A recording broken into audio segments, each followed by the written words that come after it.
It's not just about you exercising your choice. The way other people feel about that should be of some concern to you. But you know, these feelings are coming from negative prejudices. We have coming from you don't want men's politicians. opinions? No. Let me tell you, the discussion about whether the niqab should be worn in Europe is a hot-button issue, and Douglas Murray's stance on this is clear and compelling. My own opinion is that niqab is highly undesirable. I think that we live in a society where people do show their faces, where huge amounts of our social interaction depend on people showing their faces. I think that it's very difficult to enforce a ban in public places like streets, but it should be certainly a desirable thing to discourage its wearing.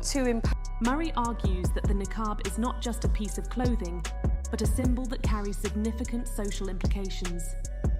He believes it should be banned in public spaces, especially in places where facial recognition is crucial, like courtrooms and schools. It's unacceptable. In public buildings, in courts, in schools and places like this, absolutely, I think a ban would be very sensible. In streets and so on, I think it's difficult, but it should be societally discouraged. First off, Murray emphasises the importance of facial recognition in social interactions. Think about it. Our society relies heavily on non-verbal cues, and a huge part of that is seeing each other's faces. No, a ban, I mean, I think it's a complete overreaction. Look, the niqab has been part of the British landscape for the last 20-odd years, OK? It's not just about communication, it's about trust and transparency. When someone covers their face, it creates a barrier that hinders this fundamental aspect of human interaction. That Britain is the most tolerant place in the world to live, including as a Muslim. Yeah. But let's just add one thing to this, if I may. The issue of social interaction is very important, and not just to me, but obviously to a majority of the British people. Murray isn't saying this out of ignorance or prejudice. He's pointing out a basic social truth. We need to see each other's faces to interact openly and honestly. What I say tonight, what Yasmin says and other people say tonight, people see our faces, they know who said it. I'm sorry to say this, but nobody knows who you are. They can hear your name, they can't see you. If I say something stupid on television tonight, people know it's me saying it. Now, let's consider the courtroom scenario. Murray rightly points out that in legal settings, it's imperative for juries to see the faces of those involved. Imagine trying to assess someone's credibility or emotions without seeing their face.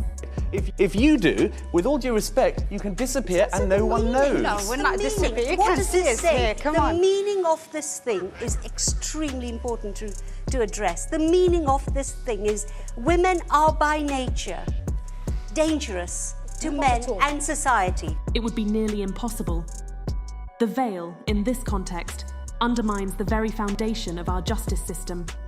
By advocating for a ban in such setting, Therefore, they must be covered, they must be buried. That's the meaning of it. And that's what I cannot accept. I mean, Fatima, come back on exactly that point, because we have spoken to women who say that they cover their faces because they don't want to incite. Like that, because I am not given a choice to wear it within NHS.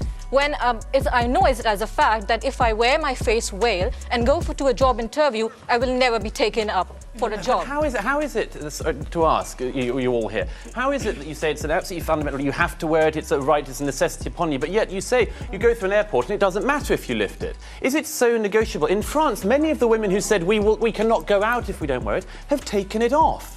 Can I just say, Shalina. you know, there is a place where we have the right to exercise our right.